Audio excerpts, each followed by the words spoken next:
All right, happy Sunday night. I am your host, Wes Seiler, and we've got a full cast on today.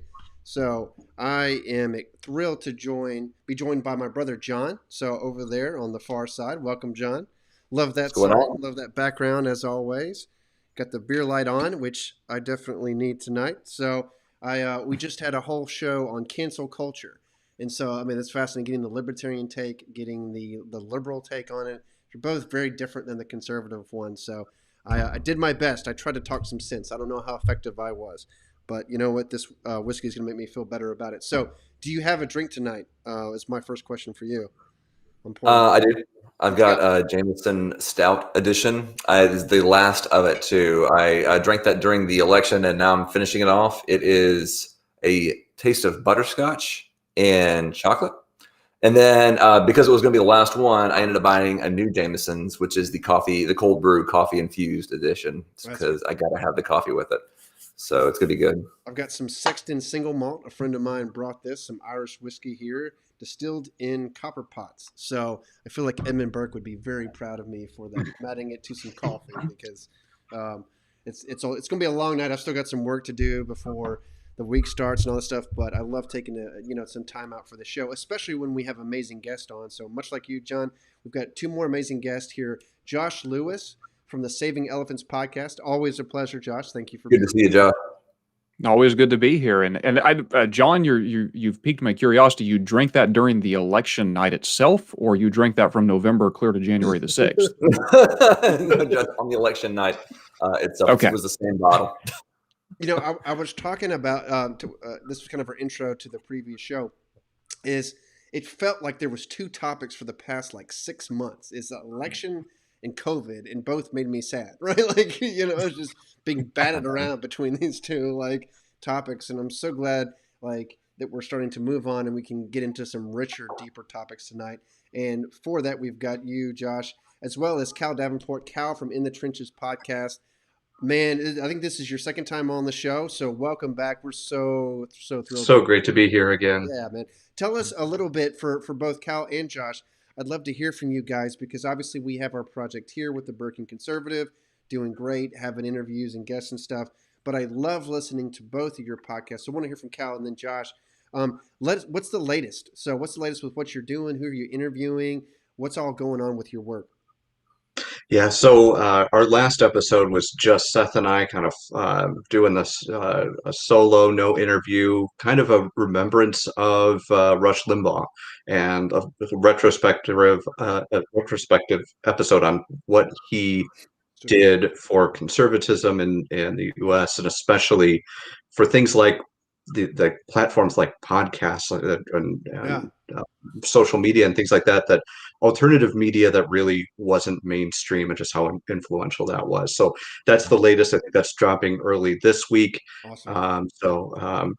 Listeners can look out for that. And then we recently did a roundtable on the future of journalism, which was fantastic. We had John Miller from Hillsdale College. We had Jay Caruso from the Washington Examiner. And we had Martin Gurry, who recently wrote about the revolt of the public in a great book, and just had a fantastic discussion. Highly recommend that. Yeah. And what's the website again? Just so we got about 4 or 5 folks that are watching live now. So I want to make sure that they Easiest way to find it is on Facebook, In the Trenches. It's the one with the silhouette of Lincoln. Nice.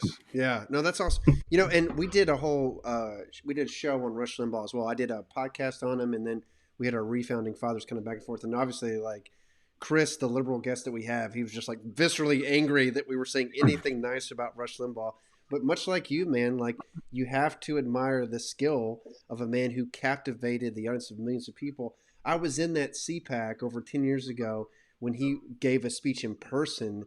And I'm telling you that like, it was like the Trump rallies of today, but even more so. People were just going nuts, being able to hear from him. And a lot of the things that he said was good stuff that I agree with today. And people just want to like focus on the bad. And I'm like, there's more to it than that. So I'm sure you're going to get nuanced. Absolutely. Yeah, and then I'm looking forward to hearing that. How about you, Josh? What's the latest with Saving Elephants? Yeah, no, Cal, I have to check out that episode with you and stuff talking about Rush. He had an outsized influence on me growing up, and I think where I'm at today, I ultimately found a different path than where Rush wound up, or maybe where I wound up. But I agree with you, Wes. He was really, really influential. Yeah. Saving Elephants, the most recent episode, I had an awesome conversation, two conversations actually, because I forgot to hit the record button and went through an entire conversation. And Oh my no. guest was gracious enough to come back for a sequel. Leslie Loftus, she is the curator of Medium, a publication called Iron Ladies, and she gathers publications from women who are well worth your time reading, but may not be very visible and in the public eye. And we had an hour-long discussion over why exactly is that? Why are women in conservative media harder to find sometimes than we feel that they probably ought to be? Yeah. Yeah, no, that's amazing. So first off, like, no worries. I've made those kind of mistakes before. Kyle Walton, our libertarian guest on the last show, his mic went out like halfway through the episode for like 2 or 3 minutes. Then he was just being canceled, right? It's a show. He's canceled. You just gotta roll with it. We're like, hey, we get to have the conversation twice. Like, good practice. Like it's your second one. You just gotta roll off and apologize to him and keep rolling. But I love what you said too about bringing in like more inclusion, diversity, women, and we need more in the conservative movement. I'm a big fan of, there's an organization called the Network for Enlightened Women. I remember back in college, it was bringing all kinds of guest speakers and things like that. I think that's fantastic. And being able to bring in all kinds of different people's take and how they see conservatism, I'm all for it. So again, amazing work. I love what you guys are doing. Tonight, I'm looking forward to getting into C.S. Lewis and J.R. Tolkien. But before we do that, we had a couple comments from our last show. If you go back and you watch our last episode, we talked about G.K. Chesterton. And I'm going to bring this comment up from one of our followers because he put a lot of thought into this, and you'll see this comment right here. And he was talking about one of our comments where we had talked about G.K. Chesterton and whether or not he was a pacifist. And so he was saying he was not a pacifist, rightly or wrongly. He fully supported the cause of the Allied powers in World War I. Now, it is true that about 15 years earlier, he had opposed the Second Boer War, but even that, then that was due not to pacifism, but to his being a little Englander opposed to imperialism. And then he goes on, talks about how his health prevented him from being a soldier in World War I.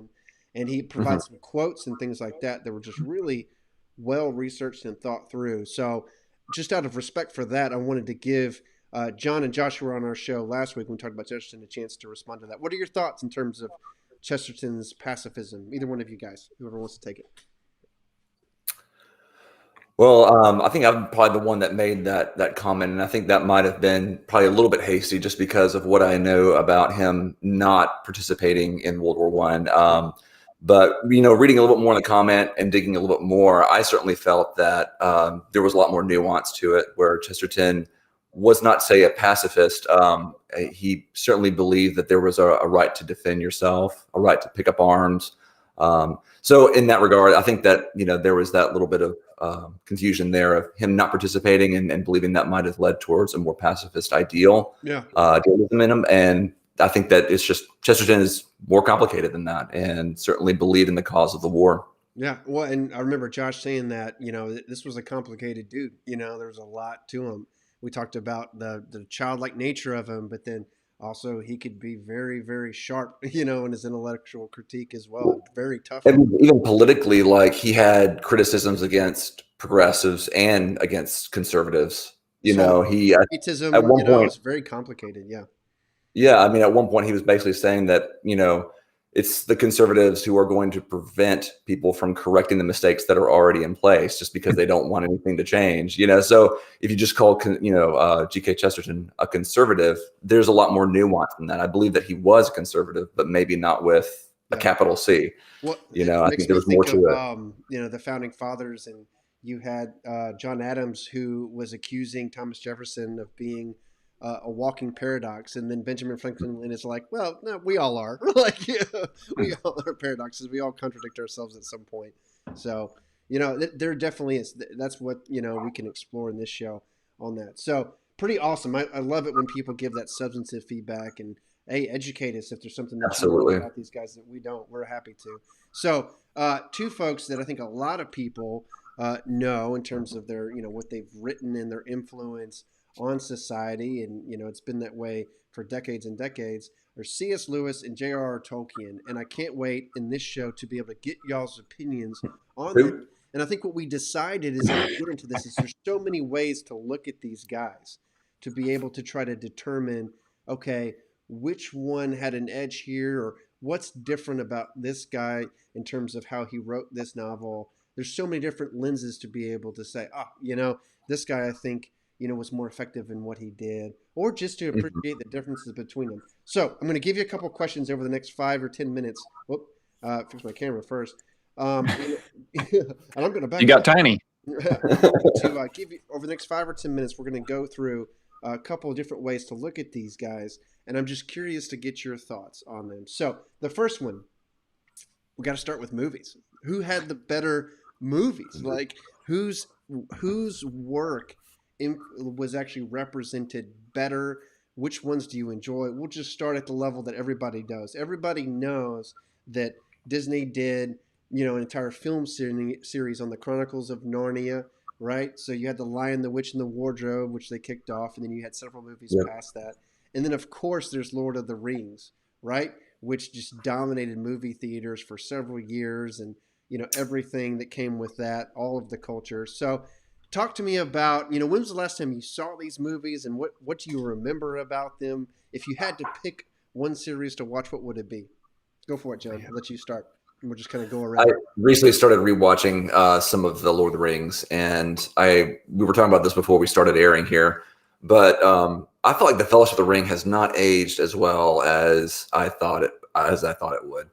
I can go on about many nuances, but there's just everything from the way the camera is done to like the slow frame rate during the intense scenes to some of the dialogue that's been a little bit cheesier nowadays. And I guess maybe it's just been memed out around the internet so much that like it's just lost its charm to me. But it was harder to get through the Fellowship of the Ring Really? than I thought it would be. Yeah, wow. Exactly. Yeah.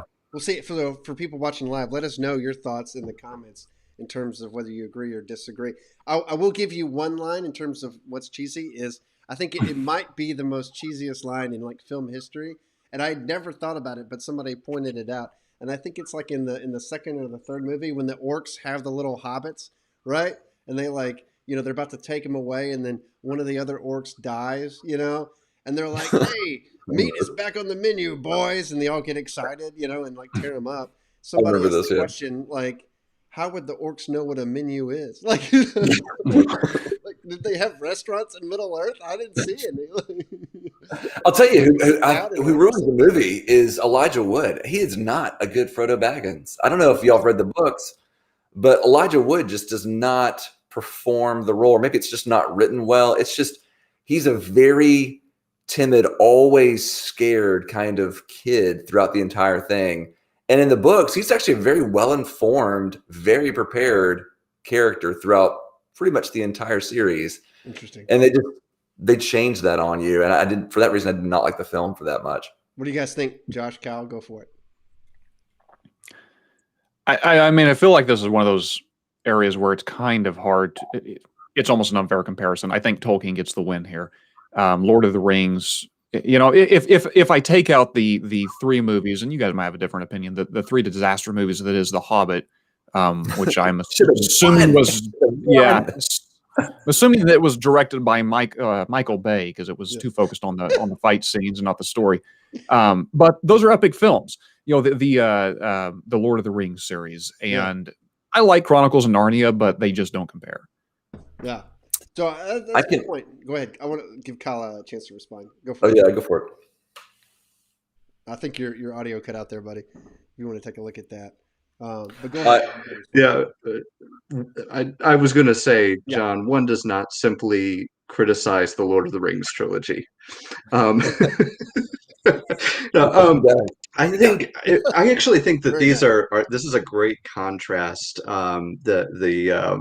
The Lord of the Rings and the Chronicles of Narnia, because I feel like the plot line of the Chronicles of Narnia movies follow the novels really well, but they totally miss the spirit.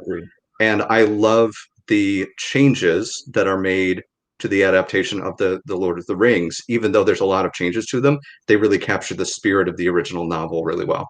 And so I think it's that the Lord of the Rings is clearly the better series here. Interesting. Yeah.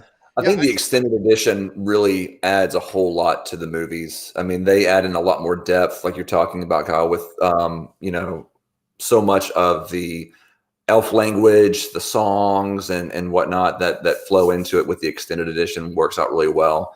And I think Narnia, I don't know, maybe if it was just falling on the heels of it that just make it lackluster, but I think that is partially because, in my opinion, the stories of the Chronicles of Narnia are a little bit lackluster in comparison to the Lord of the Rings as well. And I'm reading them to my children right now, so I'm getting a pretty fresh mind on it.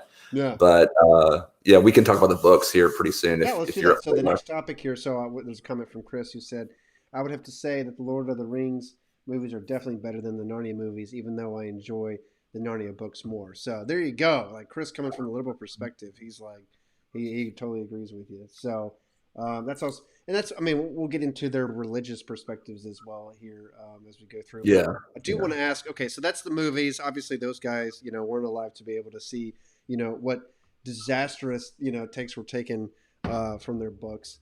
But in terms of the novels themselves, the actual material, you got into this, John. Josh and Cal, what do you guys think in terms of who was the better novelist if you had to pick up a book? Is there one that you would prefer over the other? This is tough for me because, I mean, these are some of the greatest novelists, of the past century, right? And this is very personal for me. Maybe it's because my initials are J.S. Lewis. I don't know. But I'm going to give C.S. Lewis the win here. And I say that not in comparison to the Chronicles of Narnia and Lord of the Rings. Yeah. I say that in comparison to what is actually my favorite C.S. Lewis book and one of his very much lesser known books, Till We Have Faces. And it is the only book, to the best of my knowledge, that's ever made me cry. And I've probably read it more than any other book other than the Bible. And I just get something new from it every time. And I think Lewis himself said it was his masterpiece, that he considered it to be his greatest work. Very short. It's not a long book. I mean, it's not as epic a story, say, as Lord of the Rings. But I think the underlying message of hope and redemption and loss and what does this all mean and does it actually get answered in the afterlife is just so beautiful that, like I say, it can make grown men weep. How about you, Cal? Well, I can't say that that's one of the few novels of Lewis's that I haven't read. I will tend to agree a little bit with what John said, that I think I like the plots of the Chronicles of Narnia, but they definitely don't have the nuance of the Lord of the Rings, which happens to be my favorite novel. So I'm going to go with Tolkien here, but I do want to emphasize I think it's great, the quality of novels that they wrote for two people who I don't think that was their primary goal in either case. I mean, Lewis is kind of translating some of his nonfiction into a fictional story. Right. Mere Christianity becomes the Chronicles of Narnia, and Abolition of Man becomes That Hideous Strength. And then for Tolkien, he's invented a language and a history, and he wants a story to kind of show it off. And then they both end up writing these masterpieces, which I think is just says something amazing about their both of their writing ability. I'll give Tolkien a slight edge here, even though he only wrote a couple of novels in comparison to everything that Lewis did. No, it's very well said. It's fascinating to think about it. What were their goals? What was their backgrounds? What were they trying to accomplish? Totally different in some ways. Yeah, one thing to note is that, with Tolkien, he took a long time. He was, basically Treebeard, like in a lot of ways. Like he took a long time to do anything when it came to writing, because everything had to be perfect. And so much, that's why you're still seeing stuff published, by his son, from Tolkien's notes about the world that he built, like everything from the Silmarillion to the Children of Huron and stuff. So the guy made an entire world, and it was just so incredibly detailed, with thousands of years of history to it, that I think that on the fictional side, I got to give Tolkien the credit that he built this world, and because he spent so much time building it. And I think he did that in honor of not only his theology, but of like his inspiration from G.K. Chesterton, who if you read Orthodoxy, there's a whole chapter that G.K. Chesterton devotes towards fairy tales and Elfland, and how desirable that realm is, and how much that is almost a reality here, that God has created in some ways an Elfland with us. And Tolkien, I think, just took that and he ran with it, making his own world.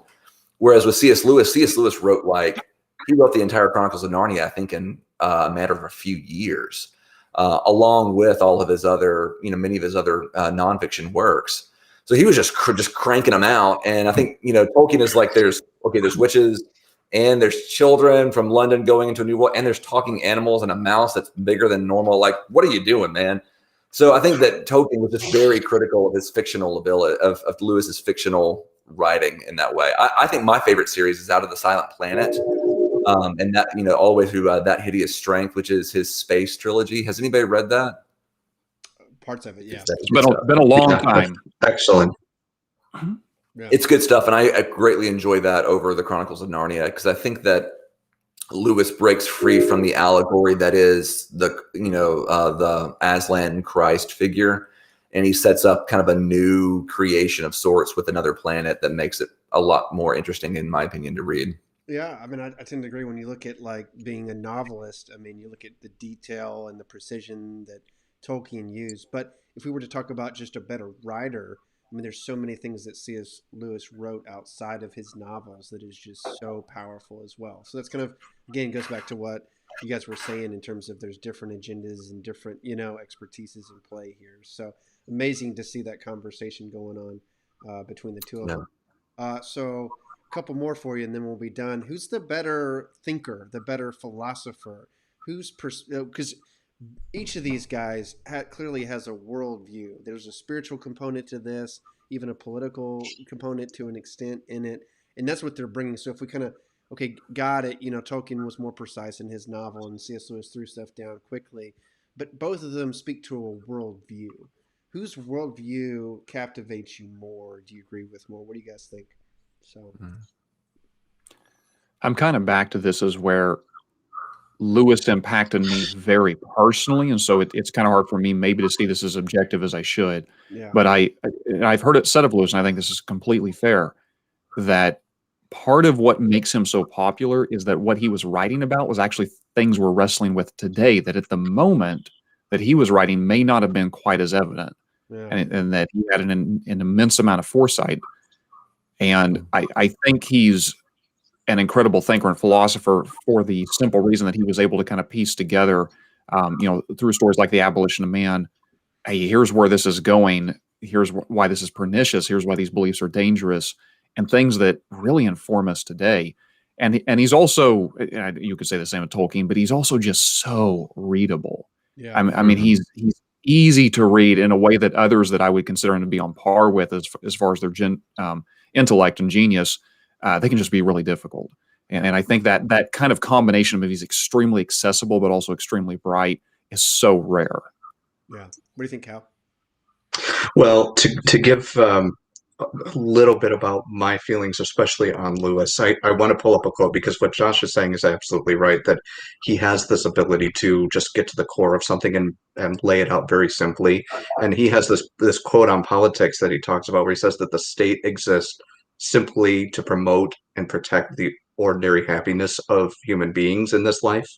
A husband and wife chatting over a fire, a couple of friends having a game of darts in a pub, a man reading a book in his own room or digging his own garden. That's what the state is there for. He goes on to say that if it's promoting anything else instead of that, it's just really not doing its job. And that's like, if you want to boil down into just everyday language, a great teleology, a great end purpose of government and politics, you can't do better than that. And he has those little pieces of wisdom over and over and over again. So, and I do want to throw Tolkien a bone here. He's actually, it's easy to over, because he didn't write on about this stuff as much, except in novel form or in his letters.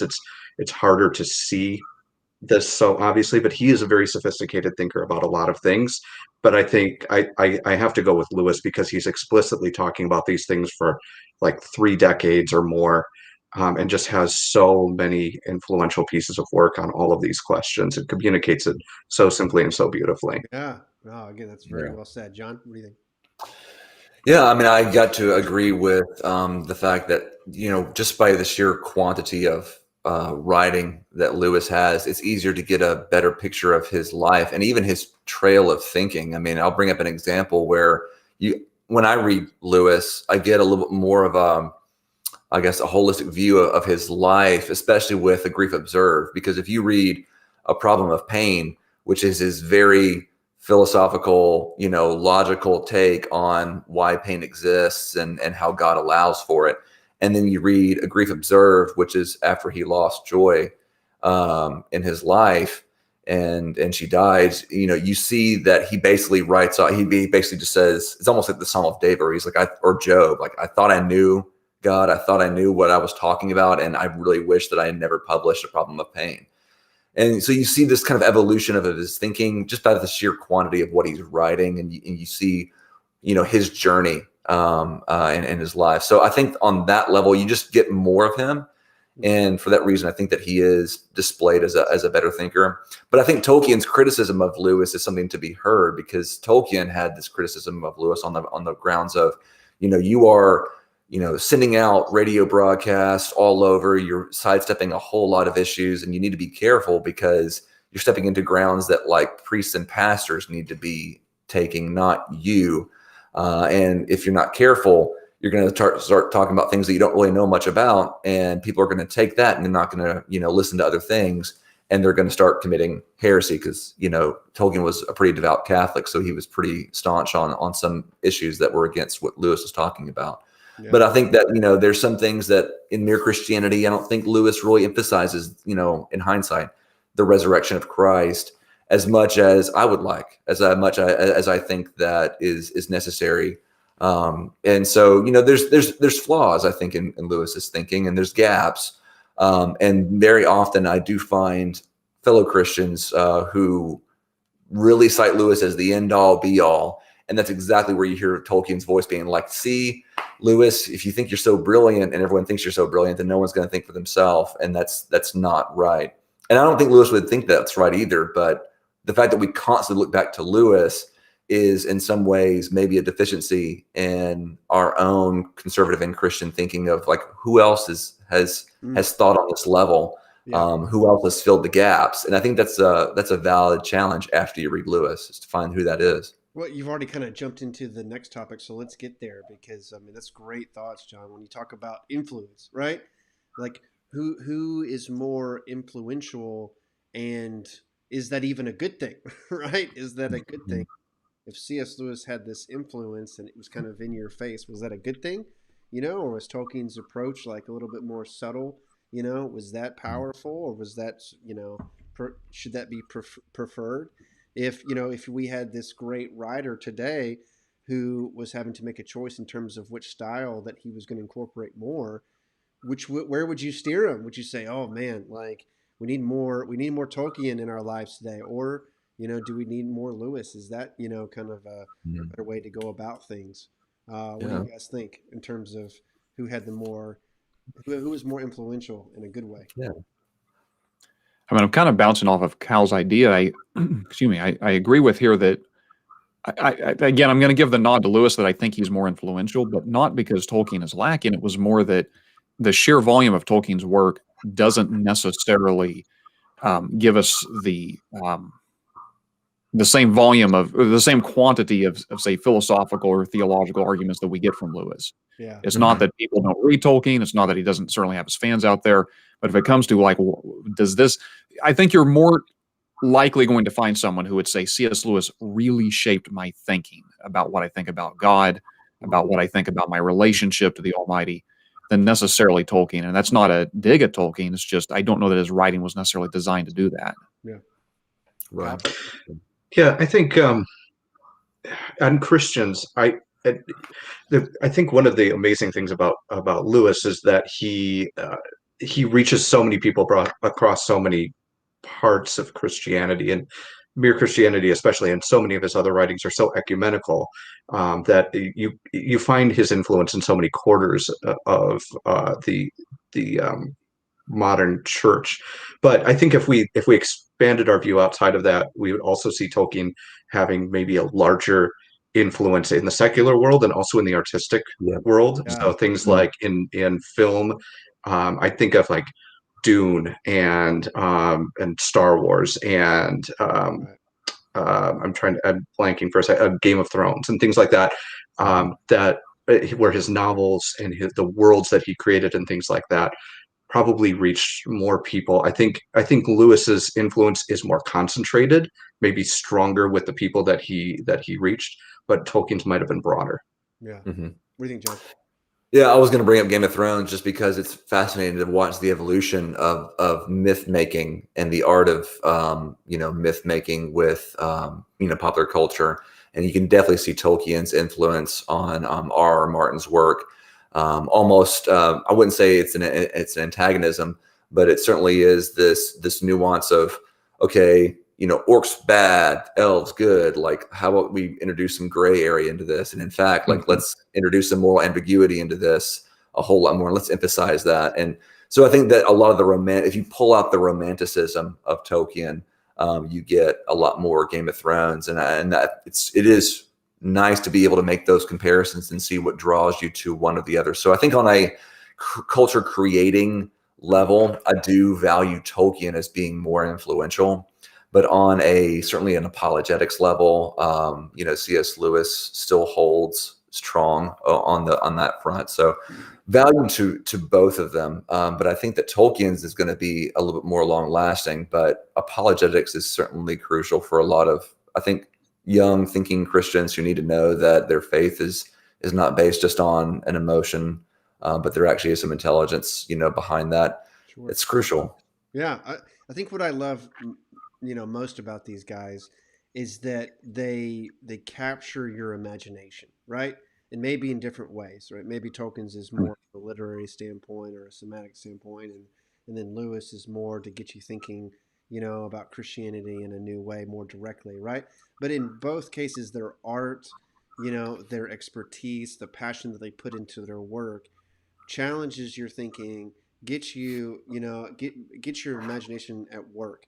And I feel like that's so lacking. It's lacking in Christian movements today, and it's lacking in the conservative movement as well. It's lacking in so many places. We spend so much time fighting our war, right? Like fighting a war against the left, fighting a war against cancel culture, fighting a war against Democrats, whatever it is. We fight all of these wars, and as we've been saying, we've recognized in this show, that's only a small part of what either one of these guys talked about. Even Tolkien, whose movies constantly have it in there, you go back and read the books and you're struck more by the actual linguistic parts of it and how he's creating an entire world and a language, right? And all these songs and poems and stuff, is that both of these guys are focused on something in addition to the battles that were part of it. There was this relationship with each other, a relationship with God that was coming through these things, and the beauty that unfolds from that, the relationship that the hobbits had with Gandalf, the relationship that the kids had with Aslan, right? These more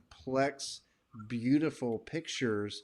And man, why don't we talk about that? Like, why don't we spend more time, creating beautiful things and stories that reflect God's love and our community together, in addition to, yes, fight the Democrats and all that stuff, right? Like, we get on that and it can be this attractive thing that brings people together instead of constantly being in this crisis, despairing mode where, the world is going to hell and there's nothing we can do, right? Which is the conversation. Well, I think what's cool about all their works is the complexity of God and the complexity of truth there. I mean, I think that with Lewis, even though you have an Aslan distinct character there, at the very end of the last battle, like Aslan is welcoming in someone who never even worshipped him. He's actually welcoming in someone who was a pagan. And then that leaves a lot of readers being like, why did Aslan do that? I thought like this was supposed to be a Christian book.